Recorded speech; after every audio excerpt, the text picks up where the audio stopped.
Olá. Bom, vamos lá, né?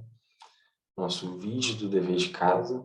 Depois eu faço a revisão e vou fazer alguns comentários com vocês. Compartilhar com som. Deixa eu tirar uma barrinha que está aqui na minha frente. Efeito analógico, já está o vídeo certinho. Alguns de vocês acertaram um lado, outros não. Mas o vídeo vai esclarecer de uma maneira bem bacana. E aí, deixa eu rodar o vídeo aqui. Dialogando, tudo bem com vocês? Estamos aqui para mais um vídeo no canal. E no vídeo de hoje, iremos falar um pouco sobre efeito anódico. Mas calma aí, antes de começar o vídeo, já deixa o like aí embaixo, que eu sei que você sempre deixa. E se você aí é novo do canal, tá perdendo tempo por quê? Já se inscreve no canal, ativa as notificações para não perder nenhum vídeo e ficar por dentro de todo o conteúdo. Ah, você também pode me acompanhar nas redes sociais, @igorjulioprof, onde além de você acompanhar as postagens, você também poderá radiologar de pertinho comigo, ok? Sem mais delongas, vamos para o vídeo?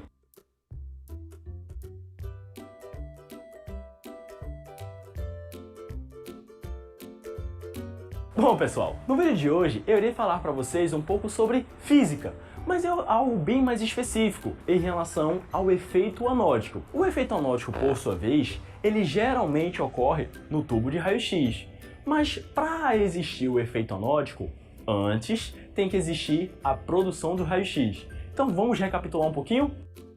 Bom pessoal, inicialmente o tubo de raio-x ele vai possuir dois polos, o negativo, descrito como cátodo, e o positivo, descrito como anodo. O efeito anódico, por sua vez, vai ocorrer no anodo. Mas como é que ocorre esse processo?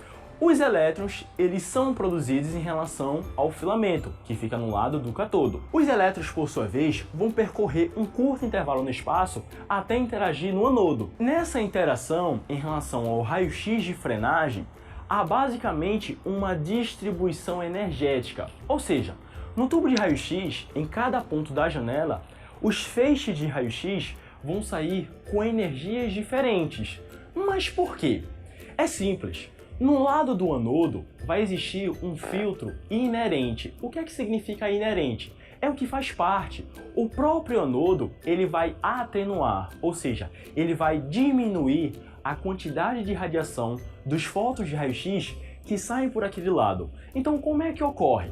Aqui na tela vocês poderão observar que vai ter uma imagem do cátodo e do anodo. E basicamente vai ter uma porcentagem em relação à quantidade da energia.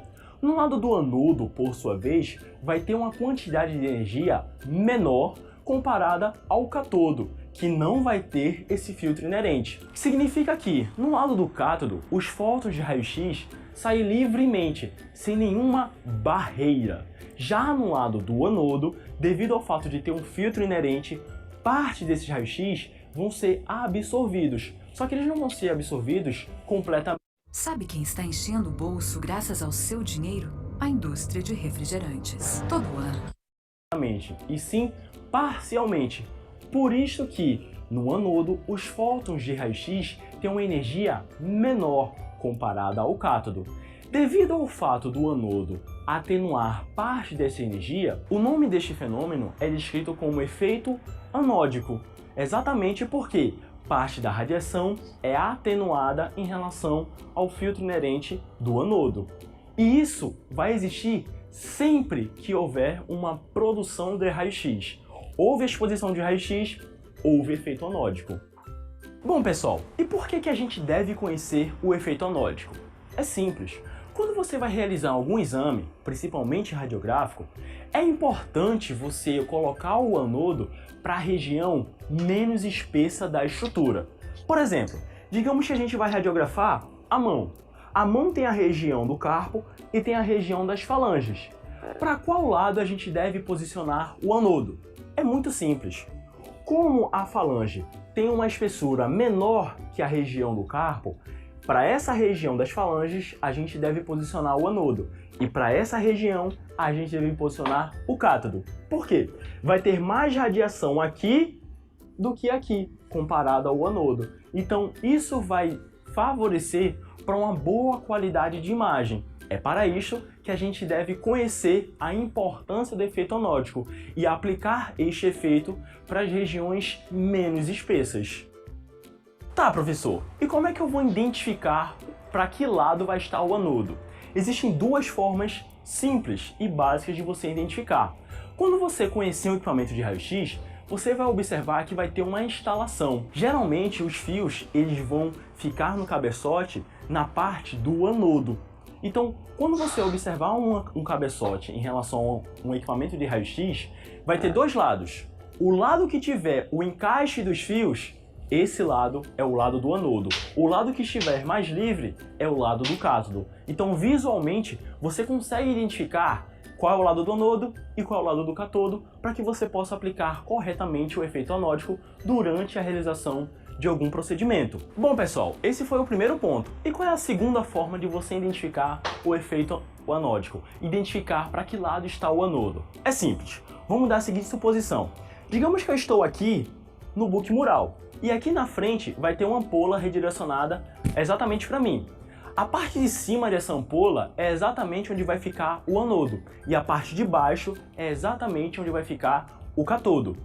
Isso serve para quando você for realizar exames no book mural, você também aplicar o efeito anódico da maneira correta. Por exemplo, numa radiografia de tórax, essa região aqui do ápice pulmonar é menos espessa, tem uma densidade menor comparado à região do diafragma, que tem uma densidade maior e é totalmente mais espesso. Então, o cátodo tem que estar voltado para essa região, enquanto que o anodo vai estar voltado para essa região. Então, essas são as duas maneiras mais simples de você identificar para qual lado da ampola está o anodo. Bom, pessoal, existe também uma maneira muito mais simples e que dá para você ouvir. Quando você vai preparar para poder acionar o tubo de raio-x, você vai precisar girar o anodo, ou seja, você vai precisar preparar o tubo de raio-x. Quando você prepara, o anodo giratório ele vai fazer um barulho. Quando você escutar esse barulho, quando você for se aproximar da ampola, tem como você identificar qual é o lado que está o anodo. Então você também pode perceber quem é o cátodo e quem é o anodo através do barulho que é gerado pelo anodo giratório em relação à ampola de raio-x. Então estas são as três formas que você pode identificar facilmente para que lado está o anodo e para qual lado está o cátodo. Detalhe, pessoal, alguns equipamentos permitem que você primeiro prepare e depois acione os raios-x. Quando você for escutar o anodo giratório, você só vai preparar, você não vai acionar. Porque se você acionar, vai ter exposição de raio-x e esse não é o objetivo. Então você simplesmente só vai preparar o tubo de raio-x. Você não vai fazer nenhum tipo de exposição, nem para você correr risco, nem para o pessoal que está ao seu redor correr risco também. Detalhe, pessoal, às vezes a nossa radiografia está um pouco mais escura, um lado mais claro. Às vezes você errou a aplicação do efeito anódico. Então, nem sempre você vai ter que mexer no KV ou no MAS. É importante você observar a qualidade da imagem. Se um lado da imagem saiu muito claro e o outro lado da imagem saiu muito escuro, ou seja, muito radiopaco ou muito radiolucente, é interessante observar que possa ser que o efeito anódico foi aplicado de maneira errônea. Então, às vezes, não é necessário aumentar ou diminuir KV, MA ou MAS. É simplesmente observar a aplicação do efeito anódico para que você tenha uma qualidade de imagem boa e adequada para o diagnóstico. Bom, pessoal, este foi mais um vídeo do Radiologando, claro. Bom, algumas pessoas acertaram, algumas erraram, né? E agora vocês entenderam por que que a sala, nosso laboratório, tem aquela arquitetura. Porque se vocês lembrarem, o cabo está próximo, mais próximo de quem está olhando do book, olhando para a porta, né? Por quê? É aquela região onde está o anodo. Usualmente, quando o cabeçote está apontado para a gente, nós somos os pacientes ali na aula prática, né? A região do anodo está mais voltada para cima, enquanto o cátodo para baixo, né? Na radiografia de tórax, por exemplo, dando o mesmo exemplo que o rapaz deu na aula. Então, está resolvido o nosso dever de casa com relação ao efeito anódico. Agora eu falarei sobre a nossa prova. Não vou compartilhar a tela com a prova, né? Claro, mas eu vou falar aqui. Para uma questão, eu vou mostrar aqui o nosso PowerPoint, página 4, para eu fazer uma revisão rápida de meios de contraste com vocês. Depois, a gente segue. Primeira coisa, né, que a gente tem que ressaltar a importância, né, do contraste, né, para estruturas em que usualmente não conseguiríamos distinguir diferentes tecidos pela proximidade, densidade, atenuação de fótons, né, daquele material. Então, por isso que, por exemplo, no intestino é aplicado um contraste, né, para poder visualizar melhor o comportamento daquela estrutura anatomicamente, por exemplo, né? Uma radiografia para poder olhar o esôfago é muito mais fácil de ser visualizado o esôfago quando o paciente está ali engolindo o contraste também. Então, a radiologia convencional, em radiologia convencional, os exames são divididos em contrastados e não contrastados, né? Que é simples, né? O entendimento é simples, tá bom? Até porque vocês já viram esse conteúdo. Dentro dos exames contrastados, nós temos os meios de contraste, que são os iodados e os baritados. Os meios de contraste iodados feitos à base de iodo, né? E os meios de contraste baritado feitos à base de bário, né?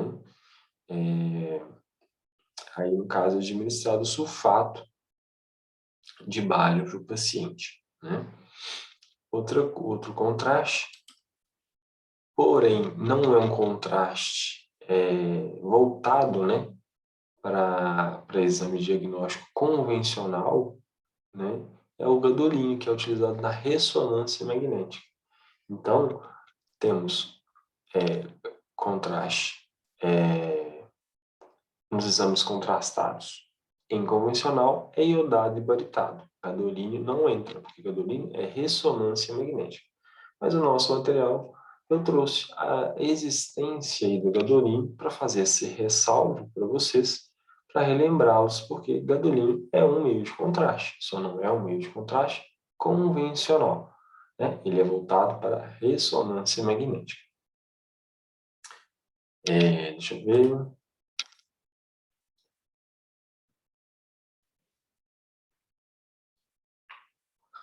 Quase eu compartilhei a prova. Deixa eu interromper esse compartilhamento aqui. Porque por um pouquinho em cima, eu não compartilhei a prova. Vamos lá. Deixa eu ler uma questão aqui mentalmente para eu saber o que eu posso falar com vocês.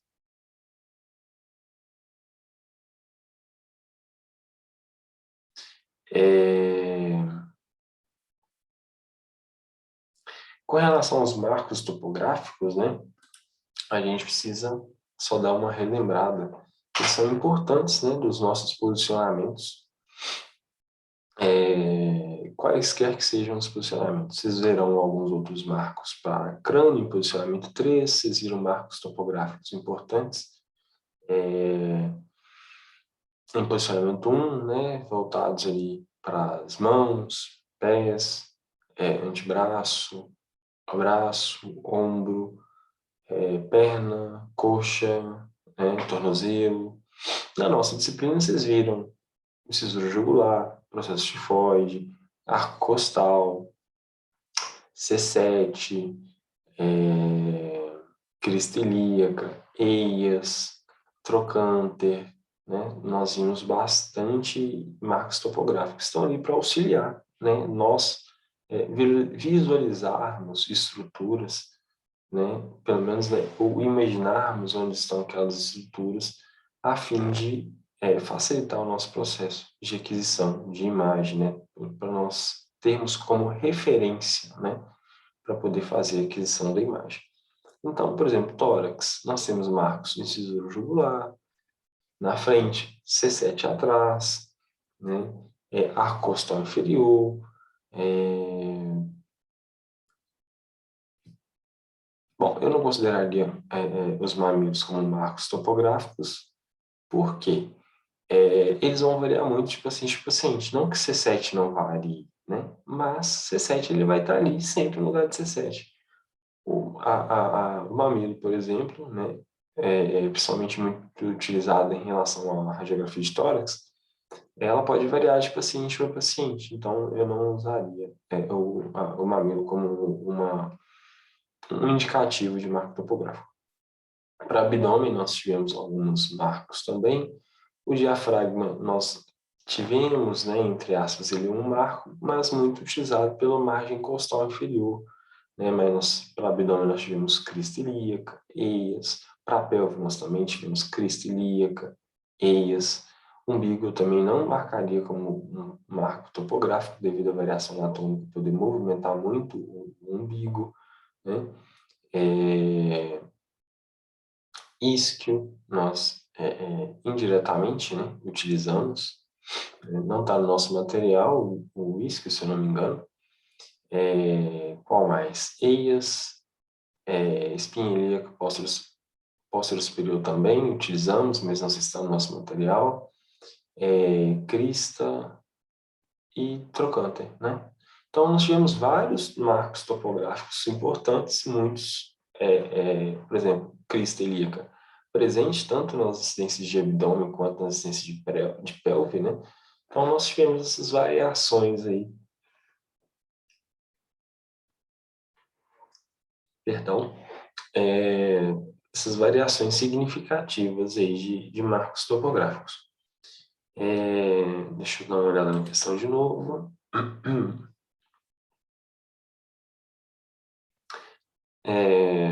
Síntese pública também foi um marco topográfico, mesmo que nós, perdão, não utilizássemos ela diretamente, né? Não tocávamos nela, na síntese pública, mas nós a utilizamos.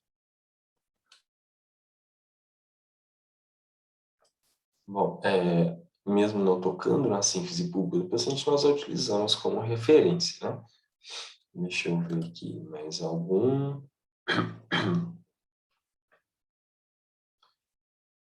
Bom, eu acho que eu falei de todos os marcos e trouxe alguns pontos que eu gostaria de falar com vocês. Bom, deixa eu ler outra questão aqui para poder fazer uma revisão em cima da prova. Incidências de tórax, né?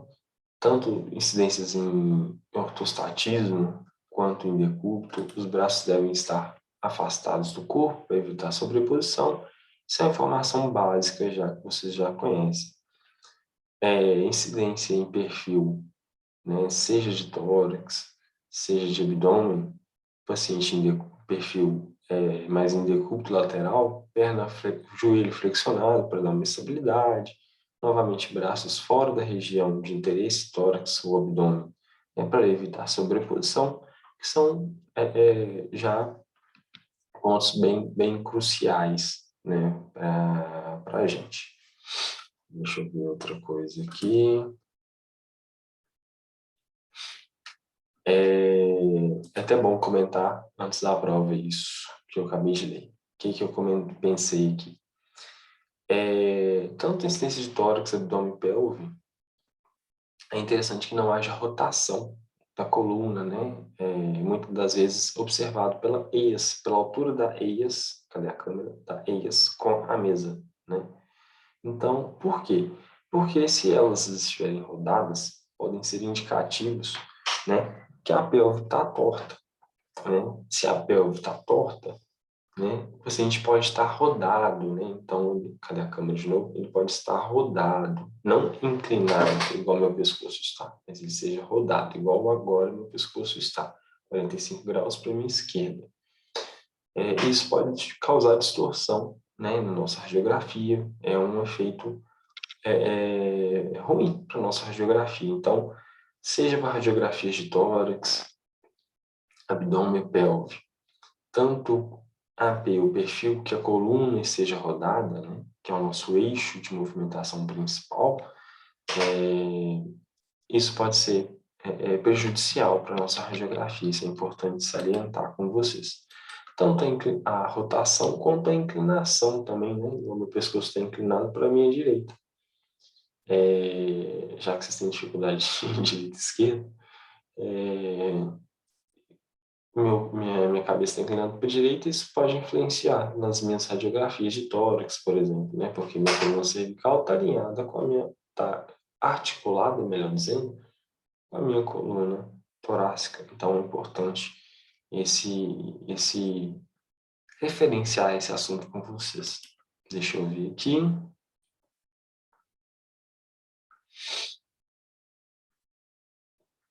Bom, incidências oblíquas, elas já são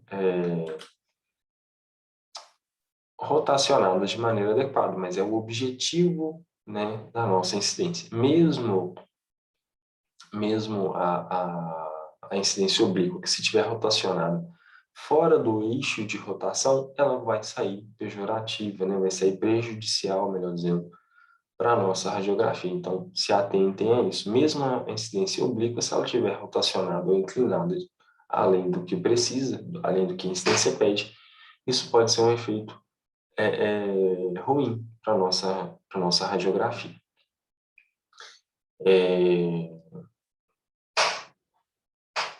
Eu acho que de inclinação e rotação vocês já estão craque já. Opa. Deixa eu ver aqui. O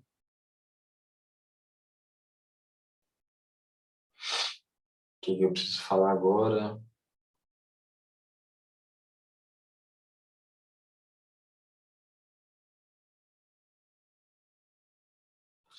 Então, incidência de pelve, né? O nosso AP exige, né, uma rotação interna dos pés, né? A incidência,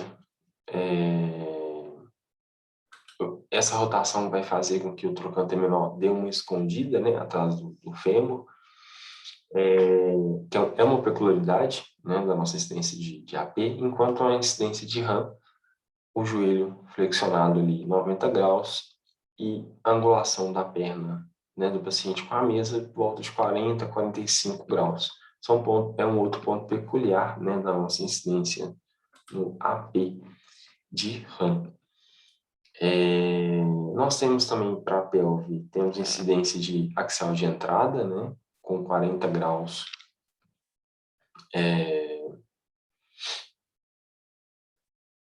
Axial de entrada, isso.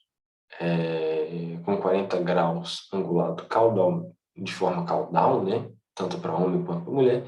E nós vimos também incidência de pelve axial de saída, que tem variação, só que a angulação cefálica, né, tem variação para homem e para mulher. Homem de 20 a 30, variação de 15, e de 30 a 45 para mulher, né, mais uma variação de 15. Eu até comentei com vocês que a maior probabilidade do motivo dessa angulação diferente seja pela proporção, né, estrutural diferente da pelve masculina para a pelve masculina, já que a pelve feminina no processo evolutivo, né, ela vem com essa variação devido à possibilidade da mulher de gestacionar, né, de ser mamãe, de propor a vida e outros substantivos aí. Deixa eu ver o que mais.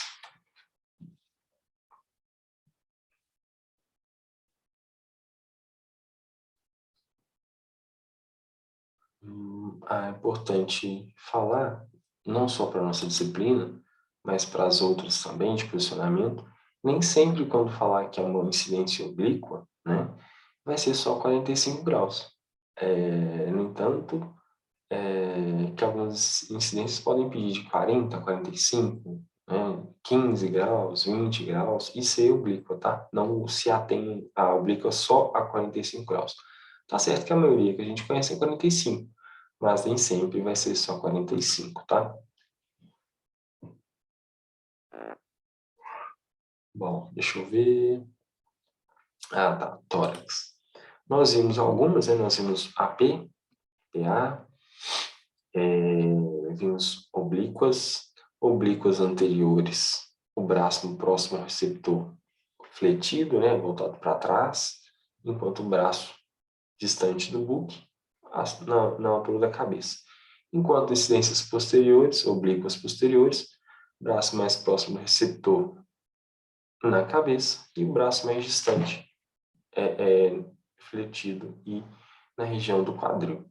A pelordótica, que foi assim, a sensação, né, das incidências pelo nível de dificuldade, parecia um posicionamento de fisiculturista, chamou a atenção nas nossas aulas, né, devido à dificuldade e à atenção em que vocês teriam que ter em agilizar o equipamento primeiro e ficar com o olho no peixe, o olho no gato ali, tentando propor que o paciente ficasse menos tempo naquela posição, né, e ajustasse a altura do raio central no meio do externo, né, ali o paciente, e correr para alinhar o raio central com o buque. Né? Primeiro nós agilizávamos o buque para depois o raio central. Então, o AP lordótico foi assim, 30 centímetros do buque, ombros e cabeça encostado no buque. Então, foi a sensação das nossas incidências. Deixa eu ver aqui. Nós não fizemos radiografias de vias aéreas, né? Não deu tempo de fazer. Mas nós vimos aí, nas nossas aulas práticas, né? As distâncias, né? A distância para fundo de 1 metro, para o AP, né? O raio central no nível de T1, T2, que o perfil mudava essa variação de raio central, né? Que a respiração do paciente devia ser profunda, né? E lenta, para quê? Para a hora da radiografia, para o momento da exposição, ter, né? Haver presença de ar, né? Nas vias aéreas, né? Que era o objetivo de incidências de vias aéreas, né? Então, é importante esse ponto.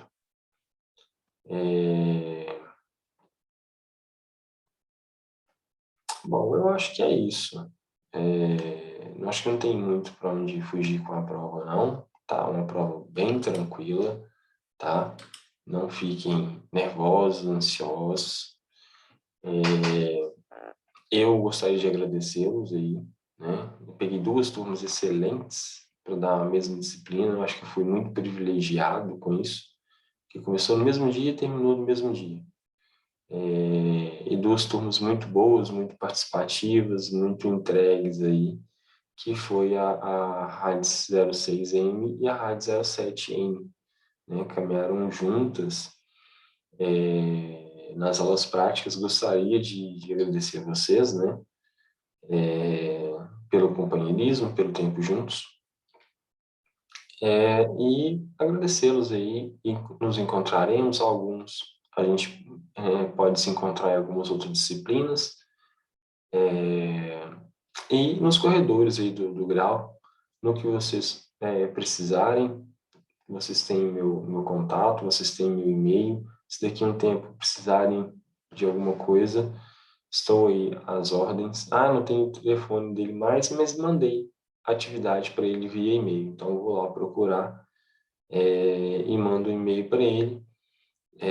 Fiquem à vontade, sintam-se à vontade para me procurar no que precisarem, né? Darei o meu apoio máximo sempre. Novamente, muito obrigado. Peço desculpas se deixei a desejar em algum momento, se não, né, não cumpri a expectativa de vocês com a disciplina. E é isso. Um carinho enorme por vocês. Até mais. Boa prova para vocês. O primeiro horário já coloquei no portal, primeiro, segundo, terceiro eu vou colocar no portal também, mas também colocarei esses 3 horários no YouTube, caso vocês tenham dificuldade para acessar. Mas esse é o último vídeo, né? Nem vai adiantar eu falar isso, porque se vocês não conseguirem ver o primeiro, vocês não vão ver o último. Mas enfim, né? Mas é isso. Eu não sei o horário que vocês estão fazendo prova, então bom dia, boa tarde, boa noite, fiquem com Deus e até mais. Valeu!